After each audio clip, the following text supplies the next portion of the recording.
Roxo Media House. Welcome back to another episode of Facing the Frogs. I'm Jamie Plunkett alongside Coach David Beaudin, and we're here. It's week 7 of the TCU football season, 5-0. The Horned Frogs are with a bye week mixed in there as well, and now they've got an incredible team coming to Fort Worth, Coach, in Oklahoma State. They're number 8 in the country. They're also 5-0. TCU's ranked 13th. This is going to be an incredible matchup. The game is sold out, but Coach, I don't want to waste too much time because Oklahoma State, from what I've seen and from what I know you've looked at, is by far the best team TCU will have faced to this point in the season. There's no question. We're not in Kansas anymore, Toto, right? It's a different animal. And I don't say that in any disrespect or slight to Kansas because, as we know and we saw firsthand last week, that's a really good football team that they just played a week ago in a tough environment. All of those things certainly much improved, and we know all the things that we talked about on Facing the Frogs and Frogs Today and all those shows last week about Kansas. But right now, this football team is solid across the board in Oklahoma State. They've got their defensive line, just big, strong guys, experienced. In fact, I think it's the oldest defensive line in college football history. Got guys from range from between 24 and 26 years old. A lot of experience up there. The guys that use their hands well, and we're certainly going to jump into that, Jamie. And we know about the quarterback, right? When you go into the Big 12 this year, when you're looking at who are some veteran quarterbacks, they were hard to find in the Big 12. But Spencer Sanders is not one of those guys, right? Guys that's done a lot of great things. And again, once we jump into offense, we'll be able to see his skill set. But really, a guy who can take off and run. But when he runs, he's still looking to throw the ball, right? And he's always kind of stays with that thing, ready to go, and to be able to pull the trigger at any time. So we'll hurt you in a lot of ways, but I think just well coached. They have a lot of staff continuity outside of the coordinators, right? So the coordinators, obviously, we're going to get into that and the changes they've had on both sides of the ball. But the rest of the staff has stayed there. They've been with Mike Gundy now for a long time. So I think that helps, and you can see kind of the carryover despite the change in coordinators. And they just play tough. I mean, tough across the board, hard-nosed football. This one, I'm telling you, this one is going to be a great football game on Saturday. I'm really looking forward to this. And one of the things that we know to this point about Oklahoma State that maybe we don't fully know about TCU yet is that this is a team that has already faced some decent competition. This is a team that's already gone to Waco and beaten Baylor by 11 points this year. So they kind of have a skin on the wall that, while TCU, yes, went to Lawrence, Kansas is a good football team. There's no doubt about it. They're much improved in year 2 under Lance Leipold. This Oklahoma State team has played maybe a little bit of a higher level of competition, both in and out of conference, to this point in the season over TCU. Yeah, that's right. I mean, just last week, they yes, it was a freshman quarterback and didn't really know what to expect, and a kid who can absolutely sling it at Texas Tech. Yeah.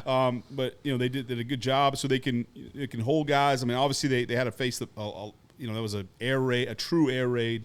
It was a derivative from Leach to Cliff and their new offensive coordinator at Texas Tech, and so they saw a heavy dose of that. But they can also stop the run.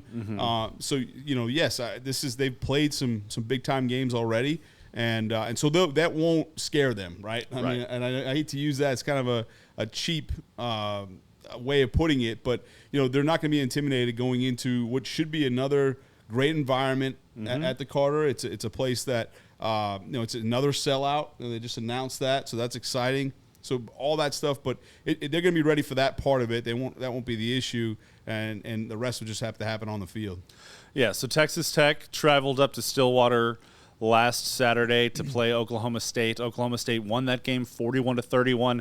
As we do here on Facing the Frogs, we're going to take a look at both of the first series on offense and defense for Oklahoma State to try and get a picture of what they like to do from a base scheme at the very least on both sides of the ball. I will say, though, because we've already kind of hinted at the ability of this offense, and coaches also hinted at the ability of this defense, but we're actually going to take a look at the first 2 offensive possessions for Oklahoma State today because the explosiveness of their offense, their ability to make people miss, resulted in just a 2-play first possession for the Pokes, and we didn't feel like that was a full representation of their whole offense, just one long touchdown. So we're going to jump right in, though. Texas Tech did get the ball first, and as Coach said, this is Texas Tech's third string quarterback.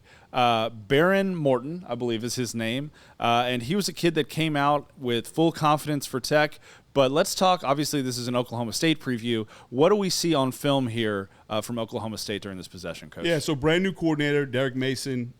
He was at Auburn last year. Before that, the head coach at Vanderbilt. And then, had spent some time as a longtime defensive coordinator at Stanford before all that. Had some great defenses there at Stanford. So that's really, before he became a head coach.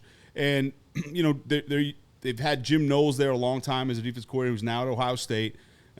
Coach Knowles was a big 4-2-5 guy. Obviously, we're familiar with that here at TCU, and the sort of the grandfather of that, and Gary Patterson with their 4-2-5. So that's what they're used to. It's still a 4-down front for Derek Mason, but it's a lot more multiple in terms of the front itself. They're extremely sound. They play hard, and they play a lot more man coverage, at least underneath. You're going to see a lot of man free here in this first drive. So man underneath with the free safety sort of protecting the post in the middle of the field. So it's a lot more man that we've seen from Oklahoma State in the past, at least in recent history.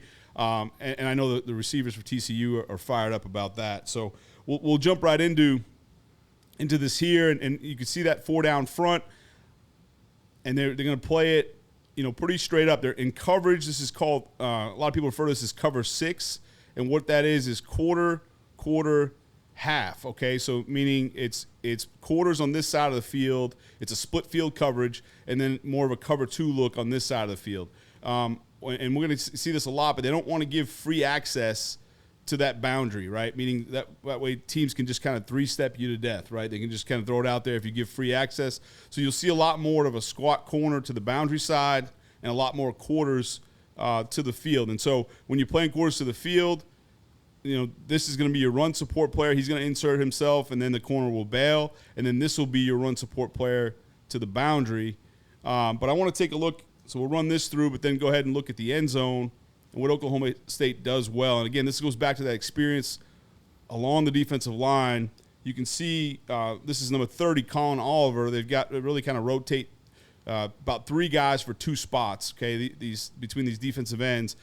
This is sort of old school in a way. I can't believe I'm saying that because it was such a new concept for a while, but this is a true weak side hybrid type defensive end where a guy who can drop into covers. They like to drop these guys a lot to either cover the back, to spy, or just kind of squat in the middle of the field in that low hole area of the field. And so but he does a really nice job here of sort of slow playing the quarterback, Jamie, right? You can see him, what that means is on this zone read here, and this is a play we've seen a lot from TCU. Normally for TCU so far, they've arced this guy to go block, right?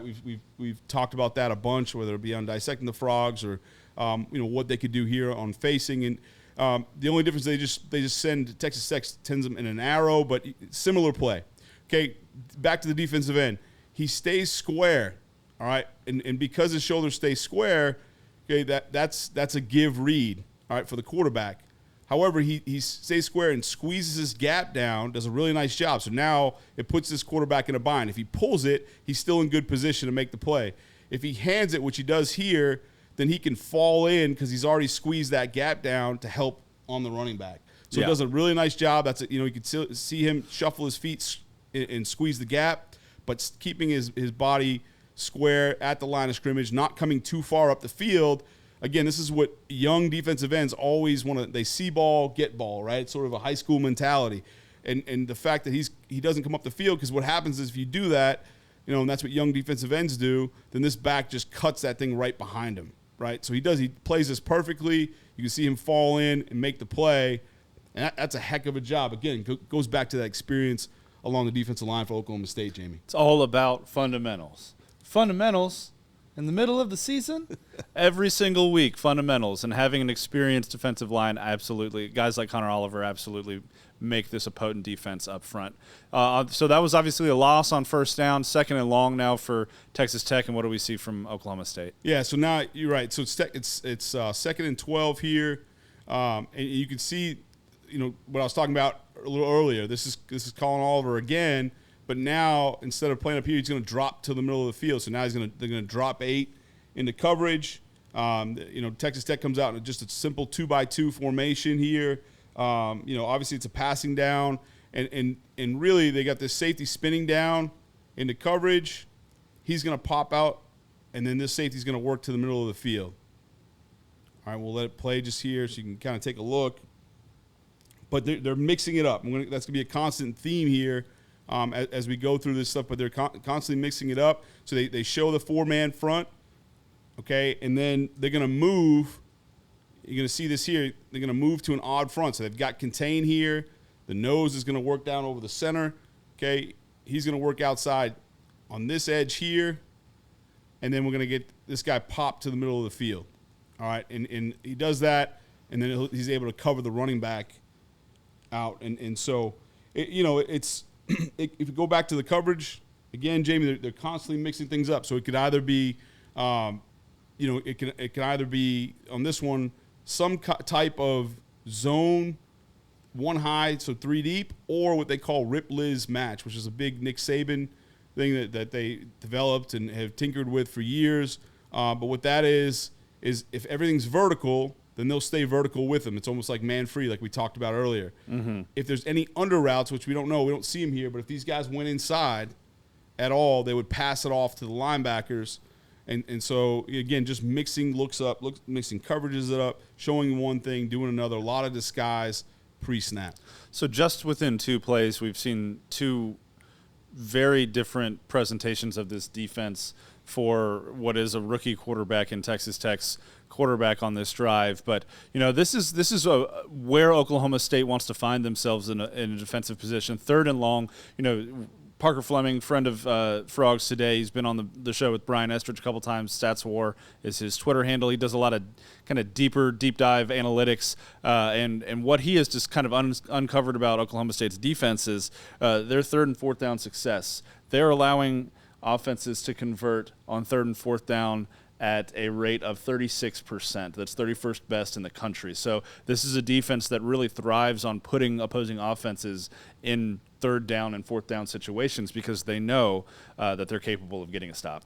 Yeah, and I think it goes back to just being so multiple, but while they're multiple, they're sound, right? Mm-hmm. They're not a team that's going to void zones. We were looking into Oklahoma a couple of weeks ago talking about, on Facing the Frogs, we said, look, they'll bring pressure, but they're going to void some zones, just hoping that make you get rid of it. Well, we saw how they voided some zones completely. They didn't get there to the quarterback, and obviously Max Duggan made them pay, with almost 700 yards of offense. But, so I think this is a defense that, like I said, it's going to play sound, and that's why they're confident in those situations. Again, you can see this weak side guy who's a hybrid. He'll rush sometimes. He'll show rush to sort of get this tackle to commit, and then he'll bail. So ultimately, when it comes out in the wash, they're bringing 5 here. They get into a soft man-free coverage, and then this is how they'll play this stack. It's kind of something to look at here. There's a couple of different ways you can play this. Oklahoma State can kind of go, I'll take first in or first out, right, depending on how they communicate, kind of a banjo coverage. So, hey, we're going to play man here, but depending on how they release, right? And so obviously not knowing all the ins and outs on their communication here, but the big thing here, and again, veteran team, especially on defense, and they understand these things. They can't play at the same level. If you play at the same level, playing man to man here, then you tend to get picked, right? That's how those rub routes, pick routes happen. They purposely play one guy in a press, and then this guy's playing man off, so they're able to do things. Now Texas Tech can sort of declare, okay, now I know exactly where they are. It doesn't get them picked that way. Now they still this freshman quarterback makes a heck of a throw over here down the sideline, but they play this really well. Yeah, that wasn't a coverage issue. That was just a quarterback win on this 3rd down conversion. Yeah. I mean, this freshman was firing it early. Came in with a lot of confidence for sure. But this is something to note. We've talked about tempo a lot on Facing the Frogs for this TCU offense, and this is a team that has really shown some problems versus tempo. So don't substitute. Be definitive in your process. So this is something that goes back to analytics. We had Jeff Jordan on Dissecting the Frogs during the bye week, to talk about, hey, they know these things, whether it's going to be a go for it on 4th down. They know on the start of the drive a lot of times, right? Hey, if we get into 4th and less than 2 or 4th and less than 5, whatever the situation is, we're going to go for it here, right? And so they've got to know that they're going for this thing. You know, that communication thing on offense for the Frogs has to be on 3rd and 12. Hey, look, if we get this in the 4th and short, even though we're in our own territory, have a play ready. You know, talking to Garrett Riley, the offensive coordinator, have a play ready so now you can go tempo. Because, you know, if you make that decision, the head coach, that communication happens after 3rd down, you're not going to be able to execute at this level and you can, you know, this fast. And what happens is they don't get lined up. They're not lined up right. They just sling it out there. He muscles his way and gets a 1st down. You know, and so definitely want to be able to tempo guys and you know, they start practice. The Frogs do with a tempo period every single day, good on good, and it's for situations like this. And I think you can catch Oklahoma State sleeping a little bit if you can go ultra tempo as a mode of attack, especially to steal a 1st down. You know, when you're talking about ultra tempo as well and defensive substitutions, when we're talking about a team like Oklahoma State defensively and how good and strong they are up front, that is the perfect way to wear them out. There's no doubt about it. You know, make that, and then in doing things like this, right? I think Texas Tech was really smart in their offensive approach because they said that, Jamie, with tempo, and then get the ball out to the perimeter, right, constantly, and make them run laterally, right? Make them waste time and energy running sideline to sideline to wear those guys out. I think that's extremely smart and something that we'll look for as well. And you know, we've seen TCU be able to do some of those now screens, those quick screens. And Max has really done a nice job this year of getting rid of the ball. And it's almost like turning 2, right? If you're a shortstop, you know, it's the same kind of things. A lot of times you got to make throws to get around defenders, kind of sidearm, things that wouldn't be known as textbook even 5-10 years ago has become part of, you know, a real big part of what a quarterback has to do nowadays. You know, when you think about this TCU offensive line for a moment, they gave up 5 sacks to SMU, had a pretty solid game against Oklahoma, kept Max Duggan upright, did a decent job against Kansas as well.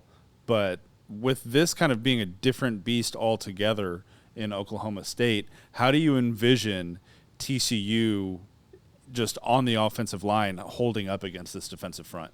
Yeah, you know, I think you're going to have to – it's going to be tough because the good thing for TCU is you've got some receivers that you really can trust that can get open in situations that aren't ideal, right? So, you know, I can anticipate some 3-man routes, you know, that way there. They can keep 6, sometimes 7 in protection, even though you may not need it. You know, they may just bring 5, right? They bring in 5 a lot in man free, even against a 4-man rush to allow you to double some of those down men, right? Like I know the interior guys, I know the starter, Brandon Evers and Sione Asi are 2 guys that are, you know, a handful, right? And so you don't want to leave those guys on an island up front, especially against those interior guys. And so, you know, I would anticipate a lot of that. And then kind of really what Oklahoma State does offensively. Jamie, we haven't talked about this on Facing the Frogs yet, but a lot of times you'll see an offensive identity that works well against their own defense, right? And it makes sense when you think about it. You think about all the stuff they do versus camp,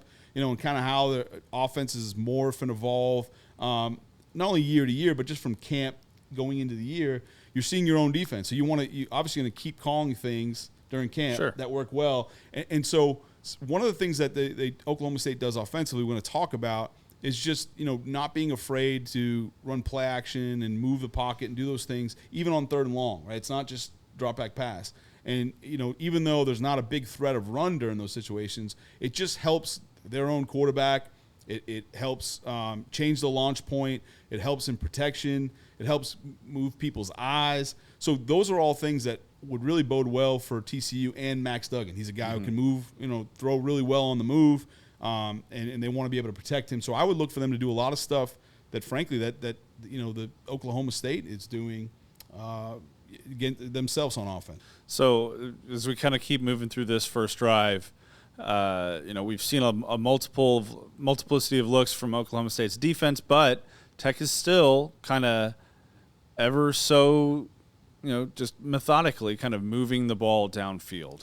Yeah, they're doing some really smart things. You know, and they've also made some plays. I mean, look, Oklahoma State's had them, you know, a few times where, you know, they should have been a sack or it should have been this or that, and they're just making plays. And so obviously that happens sometimes in football, but it's not because of a situation where they're just completely out of position, right? They're misaligned, or it's not that, right? This is a very sound defense, and you're going to have to earn it against these guys for sure.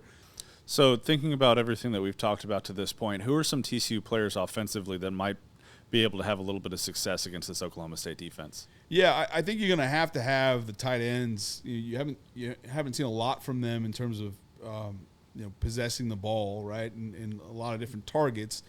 They've been involved, but more in the run game. I think because you're going to have them in to help in protection, and and sort of release them late a little bit. I think you can do that. A lot of times, what happens is, and these guys aren't a delay blitz team, which it makes it tough. But if they're a team that just sort of hang out, but they get their eyes off there, all of a sudden they're blocking, they're chipping, they're doing those things. Now that the linebacker, whoever's responsible, the safety is responsible to cover the tight end and man, all of a sudden his eyes get somewhere else, and then you're leaking the tight end out late.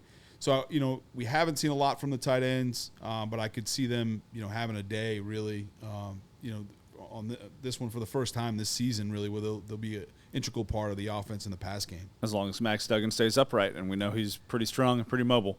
Absolutely. One of my favorite parts of last week was watching game day, and TCU game day had their setup on the end zone, kind of by where TCU came out of the tunnel and walked to their sideline, and they're in the middle of a segment and they're doing picks and all this other kind of stuff, and TCU's team walks by behind the stage, and you just see Desmond Howard kind of look over his shoulder. He goes, "Did you guys see Max Duggan? He's huge." And he changed his pick live on the set from Kansas to TCU because of how big Max Duggan was and how big TCU is just as a team. Wow. Because he saw them walk by the set. So, we talked a lot about Oklahoma State's defensive front and how good they are. TCU's got some size and some boys up front that can do some good work as well. Yeah, there's no doubt. And these are situations they're going to have to take advantage of. We talked about not having free access down the boundary a lot, right, Jamie? And so all this is, these RPOs and RSOs and whatever you want to call it that we've talked about time and time again, TCU has all that. They carry all of it, right? And so this is a run play called up front for Texas Tech, but the reason why I'm pointing this out is because you're not going to get access down here. You'll see here, even when he's off a little bit, they're going to squat down here in the boundary. So, Tech has a speed out going. That's eaten up. But all of a sudden, the safety's late getting over here, and you'll just take the hitch right now regardless of down and distance. And so just go ahead and take it. So you've got to find those things. Duggan has, because they're going to be rare, right? Yeah. And you're not going to be traditionally, a lot of times in the boundary, if you see the corner playing off, there's no weak overhang, they're not going to give you that. So you got to find the times in a slot or something where you can just catch and rip it. It helps in terms of, the defensive line, wearing them out because they're just rushing for nothing, right, and quick. And it helps in terms of just getting rid of the football, but also just picking up cheap yards down the field, and then it opens up a lot of other stuff. It will open up a lot of the stuff for the Frogs. So it's all about tempo. It's all about keeping the same personnel on the field and just kind of trying to chip away and wear this defense down. There's no question. You see one of those sidearm throws here. Again, tempo. And look, you've got defensive linemen looking to the sideline. And please, God, help me. And they're stop the ball. And they're getting it out. They're getting around defenders. And these are things that they're going to have to do because, make these guys, make their cover guys tackle you, right? Just putting that. I'd play those odds, especially against these big physical receivers the Horned Frogs have. I'd play those odds all day long. Yeah, we saw what Quentin Johnson was able to do in man coverage on Saturday against Kansas. We've seen it time and time again from him. Darius Davis, Tay Barber, these guys are just capable of beating their guys one-on-one. And then obviously we see that this Tech drive against Oklahoma State ends with another really good pass from a kind of unproven quarterback. Yeah, for sure. And again, it's the same coverage. It's a bunch of different looks, but it's still man-free, right? It's man underneath, and then this safety's going to work to the middle of the field. He's going to work to the middle of the field. They're going to pop this side now. This guy's going to drop, and then they have the 3 down linemen and these 2 linebackers coming. And so, they love that cross blitz underneath. What that does, Jamie, and the reason why they're trying to do this stuff is, a lot of times, let's just say the back is responsible for this one. Okay, well, his eyes are there, so he knows. Now all of a sudden he goes across and it gets picked up by a guard because he arrives first. Well, now all of a sudden the back's going to have to switch, and pick this one up, right? And then they'll always show that they're rushing to get the tackles to set on those guys, right? You can see them set, okay, and then all of a sudden he's out, and that helps free some guys up. But really, once again, here's a vertical concept from Texas Tech. It's something they've been doing for years. And they're in man. Now he's in press man. And he gets them flat-footed and makes a pitch and catch and gets them beat. So there's some opportunities on the outside as well, especially with these really good receivers. And that's that old adage, right? Live by the, play man, die by it, right? Yeah. And so I think there's going to be some great opportunities for the outside receivers, which that's something as a Frogs fan, you want to hear that because, you got some really good ones out there, starting with Quentin Johnson. I've mentioned him once already on the show, Parker Fleming at Sats War on Twitter. He does this really cool thing with EPA where he talks about it per play. That's expected points added based on how you do on any given play. And defensively against the pass, EPA per play against the pass, Oklahoma State is 100th in the country. And so they're exactly like what you're pointing out here. You live by the man, you die by the man. And we saw that to a certain extent on this first drive from Texas Tech. Yeah, that's exactly right. They have they have the players up front, they have the coaching, they're going to be sound, some things, but all what that tells me is but there's also some meat on the bone there. There's some there's some opportunity to make some really great plays down the field and beat man coverage, and that part to me is going to be one of the things to watch on Saturday. That's going to be really exciting because I expect some big plays from those outside receivers, starting with Quentin Johnson. Quentin Johnson's done it once already this year. We're hopeful that he can do it again. We're going to take a quick break here on Facing the Frogs, and when we come back, we're going to take a look at Oklahoma State, Spencer Sanders, and this Cowboys offense. Simply the best barbecue in Fort Worth. Dine-in, catering, or drive-thru. 2900 Montgomery, just off I-30. Remember, the best barbecue in Fort Worth is at Railhead Smokehouse. Texas-based Happy Water offers the best-tasting, sugar-free kids drink ever made. Happy Water comes in 4 delicious flavors that you can find at local retailers and on Amazon. Each pouch contains 0 grams of sugar, 0 calories, and 0% juice. Head to happydrinks.com for more information and to purchase Happy Water. That's HAPIdrinks.com. Live happy, be happy, drink happy. T-Club provides the everyday TCU fan and alum the ability to specifically support TCU student-athletes. Flying T-Club offers 3 levels of memberships. The Flying T-Club is a nonprofit organization supporting the brand development of TCU student-athletes through a series of unique event-based networking opportunities, which are exclusive to our members. These events provide a great social engagement tool for our members and student-athletes alike. Follow them on Instagram at Flying T-Club or online at flyingtclub.com. For exclusive interviews and content on TCU recruits, subscribe now at frogstoday.com. Any sport, anytime. It's your source for all things TCU. Only on frogstoday.com.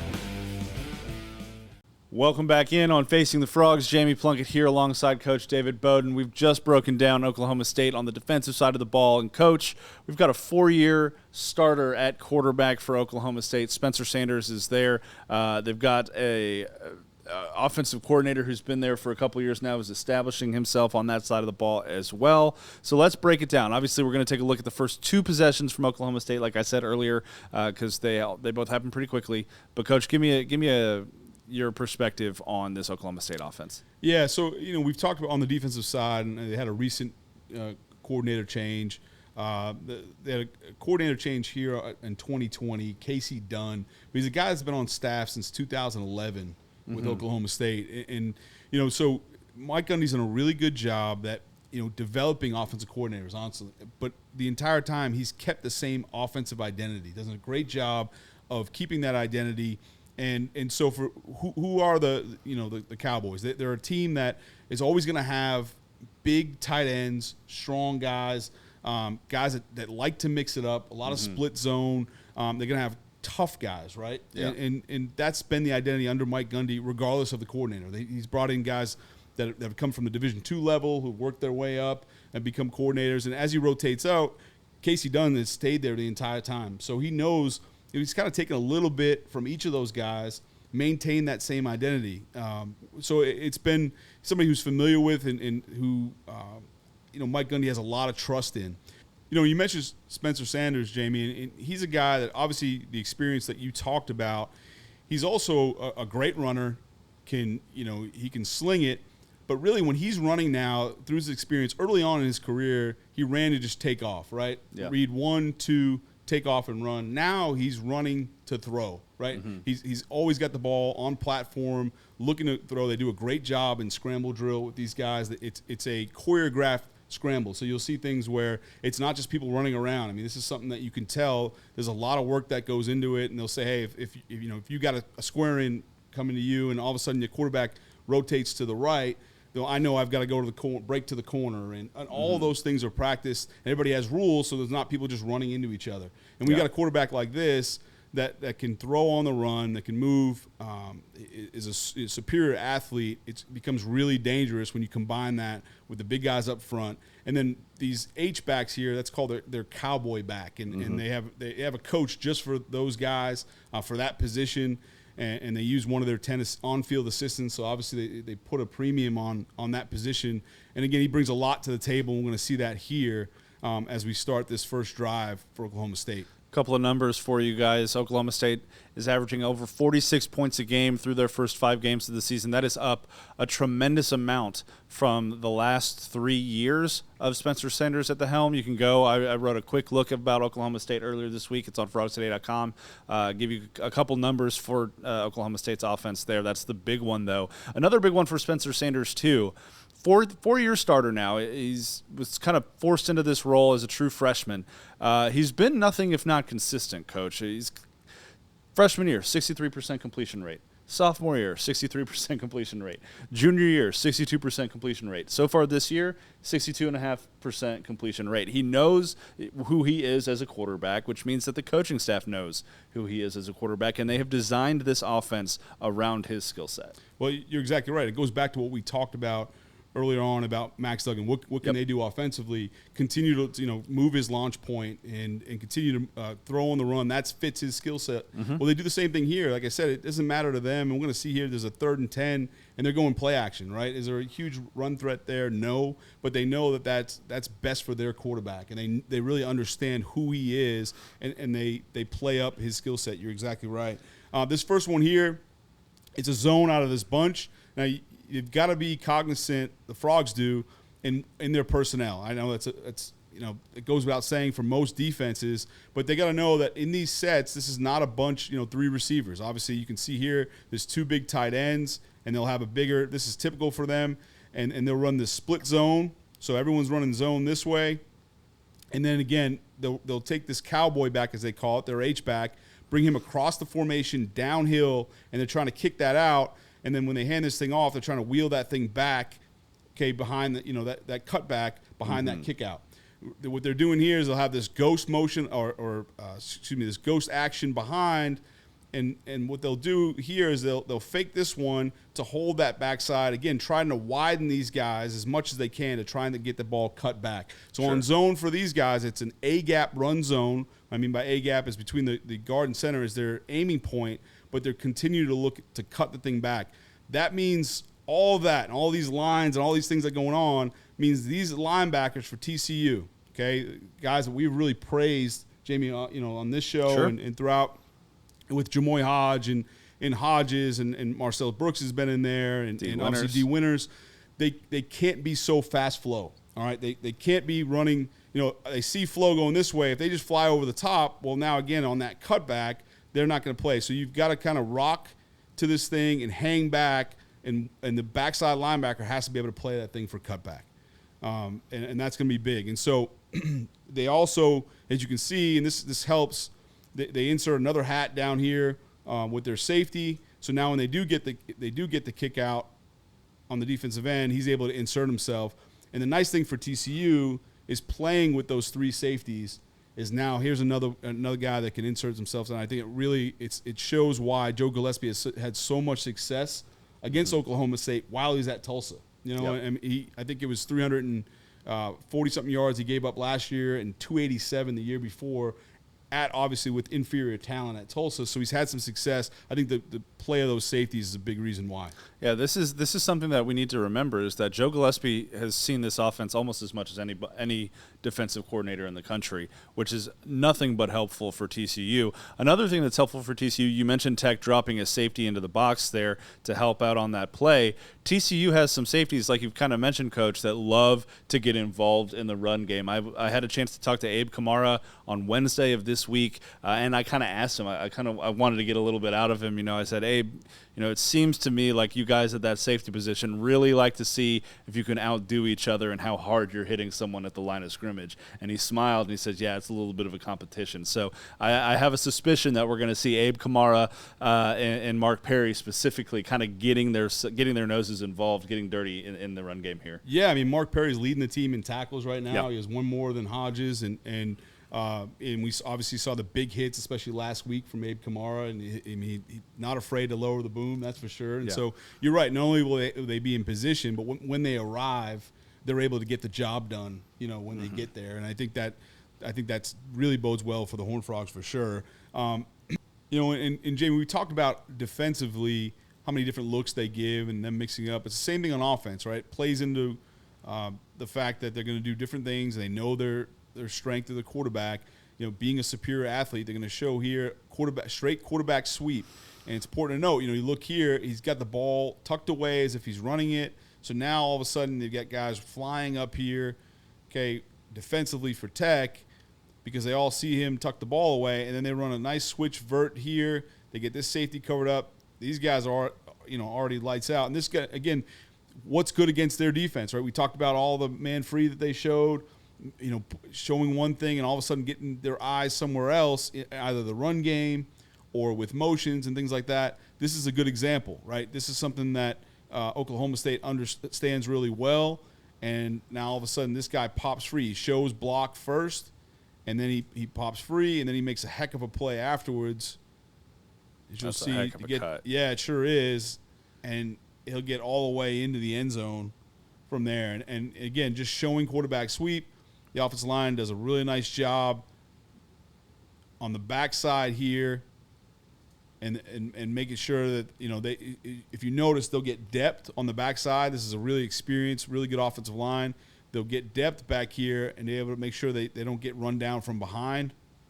You'll see them retreat. That's really smart. They don't get downfield because they know it's going to be a pass play, but they make it look like run. This is sort of his lead guy. This is a really nice play, well executed. And, of course, they got the players to finish these things as well, in addition to having good scheme, and being sound. And so dangerous, obviously, as we saw there, to score the first couple of plays on that first down. But this is a really good Oklahoma State football team. And stuff like that, too, where Sanders fully tucks the ball. That's one of those things similar to the two-point conversion that TCU had, the swinging gate, earlier this year, where if you put that on film, that's something that the opposing coaches now have to at least spend 5 minutes on talking to their players about the following week, right? Yeah, so you're right. Think about it this way. All of a sudden now they want to come out and just run quarterback sweep, right? When they want to run quarterback sweep, now those guys on the second level and especially third level are much more hesitant to start running the alley and coming up because they're worried about the throw, right? So, just even if you just ran the ball with your quarterback, that helps you later on in the run game. It helps you, like you said, if they show that on film, which I'm sure they have, they're going to be a little hesitant to come up and support that run. And so, yeah, it does a lot for you. They are, again, this is a good scheme with some really good players. All right, so we obviously know that drive ended in a touchdown for Oklahoma State, but what happens on drive number 2? Yeah, so here, again, we call first and P, or P in 10, which is the first possession of any drive. This is you don't want to. So if you're TCU, you've got all this zone happening up front, right? And so you got to be careful with too much movement on defense, right? You can get caught up in the wash, and so you don't want to have a ton of movement, ton of different stunts and blitzes and things like that, because they'll just wash you by. And again, they're looking to do this so they can cut back. They're looking to run this zone, get you flowing over the top to cut back. And I want to take a look again. The defensive line makes the play here for Tech, But again, going back to those linebackers, and this is going to be something to really keep an eye on Saturday, is are they super fast flow, right? Are they really fast flow? This motion actually helps, number one here for Tech, because he comes out with the motion, so he's able to be in that spot, but, for cutback. But he's got to be careful that he's not flying over the top, seeing all this stuff moving with their offensive line. So they'll give you a lot of eye candy, Oklahoma State will, with these motions. And so you've got to stay disciplined. You got to have great eye discipline, know your assignment, and not be fooled peeking in the backfield with all this stuff going on, right? That's perfect timing. You can see this motion guy right here. As soon as the ball snaps, that's really tough. And obviously, going to the running back right afterwards. We've already mentioned the athleticism that TCU has at linebacker. There's no doubt they're capable of playing against an offense like this and having success. And again, like we've mentioned too, Joe Gillespie knows this offense from a defensive perspective almost as good as anybody else in the country. So I'm really looking forward to that matchup, just to see how well this could be a huge game for Jamoy Hodge and for D. Winters if they play it right. There's no doubt about it. And again, as we roll into this is a 2nd and 9, Oklahoma State does things offensively that complement each other really well. Mm-hmm. We've already seen split zone action, right? We talked about that with the offensive line working one way, this guy going back across, that split zone action. Well, now they're going to play action off of that same look, right? And many football coaches will tell you the best play action is with a puller, right? Because it gets people sucked up, they see eyes. Well, the second best play action, if you can't pull a guard or a tackle in your play action because of your protection, is to bring this H-back across the formation. It sort of looks like a puller, right? And so now you've run that split zone action different ways already in this game early on, and now you're going to play action coming out of it. It helps them in protection. This is a 3-man route. The running back, because Tech only brings 4, the running back ends up leaking out late. You'll see him kind of as a check down bottom of your screen. Okay, but really it's a 3-man route. So, again, they want to protect their quarterback, not take too many chances. They don't want to be in a lot of empty sets where other than 3-step and screens, right, where they're getting the ball out quick. Mm-hmm. Otherwise, they want to keep guys in for protection and take care of their quarterback, and then they'll do the rest in scramble drill, right, like we talked about earlier. But, again, going back to the play action, they do a really good job here. This is a good example of Sanders moving around, and you could tell. Now, he eventually takes off, but he's not pull the ball down and just go. He's right here looking to throw the ball. He's continue to look, and you'll see, again, even though this is not a play where they throw the ball and scramble, this is an example of what we were talking about just earlier. You'll see all these receivers working this way, and then as soon as Sanders changes direction and comes back, I want you to take a look at these receivers and how they adjust immediately. So now all of a sudden they're coming back toward their quarterback to help him out. Mm-hmm. Again, that shows me that they're well coached, that they've rehearsed this a bunch, and then they have experience on the field to help out their quarterback. You talk about Sanders' patience in the pocket, his mobility, but he's keeping his eyes downfield. Sonny Dykes had this to say in his Tuesday press conference this week that the fourth read is getting thrown to as frequently as the first read is. Granted, he was talking about Max Duggan, and he said that that's a marker of high-level quarterback play. And you've already kind of alluded to it, Coach, but there is a lot of similarity between Spencer Sanders' game and Max Duggan's. I completely agree, and I think offensive approach is very similar as well, right? And for good reason, obviously. Their skill sets are the same. We just established that. So, yes, I think there's a lot of similarities in the way they play, what their skills are, and then the scheme that's built around them. So there's going to be a lot of similarities on the field on both sides. Again, because I think a lot of stuff that Oklahoma State does offensively would be successful against their own defense. And so I think you're going to see TCU pull out some of that stuff and watch the film and maybe pull a thing or two from the Cowboys and say, if it's good against their own, then it's got to be good enough for us. Absolutely. All right, Coach, 3rd and 10 here for the Cowboys. What do we see? Yeah, this is the last one for facing the Frogs for, last play here. I want to take a look at, again, I think at 3rd and 10, this is what I was talking about to sort of lead into all this, is that it's 3rd and 10. They're going to bring a jet sweep in motion and fake that and run a play action on 3rd and 10. And you don't see a lot of teams do that because, when they're sitting around in their meetings and as they're establishing a game plan, there's going to be one coach that steps up and say, you really think they're going to believe that we're running the ball on 3rd and 10? And really a lot of that is, maybe they will, maybe they won't.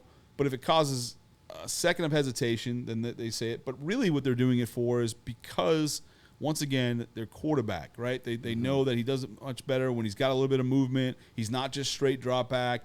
All of a sudden, you can set a really good protection for him. You can get defensive guys' eyes moving. So all this stuff is playing to the skill set of the quarterback. I think Oklahoma State does that better than most teams across the country. Instead of just saying, hey, this is who we are. We don't care who quarterback is. This is our scheme, and we're going to be who we are. They've really tailored it to Spencer Sanders over the last 4 years. And we see here, too, receiver almost makes a pretty good play on what's still a well-thrown ball despite the good coverage from Texas Tech. Yeah, this is a really well-thrown ball, and he doesn't come up with it. But, I mean, it's on the money as soon as he breaks. They're trying to create a flood down bottom, including their back to get 3 levels. And Texas Tech has it sniffed out. They do a nice job here. Again, they're going to drop 8 themselves. We see that a lot from TCU so far this year. Mm-hmm. I expect them to do that quite a bit against these guys. And here's why: because if you're going to keep all these guys in protection, then there's no reason to match numbers with numbers and have to live in straight man coverage in the back, right. In the back end, right? So, hey, look, you want to keep in 7 guys in protection, great, go right ahead. We're going to drop 8 and now all of a sudden on your 3-man routes, we've got all these guys to cover them. And so it's that cat and mouse game, but I think we're going to see a little bit more. They've gotten away from it. In the first 3 games, there were a ton of drop 8. Got away from it a little bit as they started to mix it up. I think they're going to get back to, and we've seen a lot of that again here Saturday. Well, Coach, I know that you're excited about it. I'm excited about it, too. It's a top 15 matchup between the Cowboys and the Horned Frogs going down at Amon G. Carter Stadium this Saturday at 2:30 on ABC. It'll be in front of a sold-out crowd as well. Don't forget, you can find all of our video content on the YouTube channel at Frogs Today. Don't be shy. Like it, subscribe, share it with your friends. Everyone should be able to see all of the cool stuff we're doing. And you can check us out at frogstoday.com as well. $10 a month or $100 for the year. I'm Jamie Plunkett for Coach David Beaudin. We'll see you next time on Facing the Frogs. Go Frogs. Roxo Media House.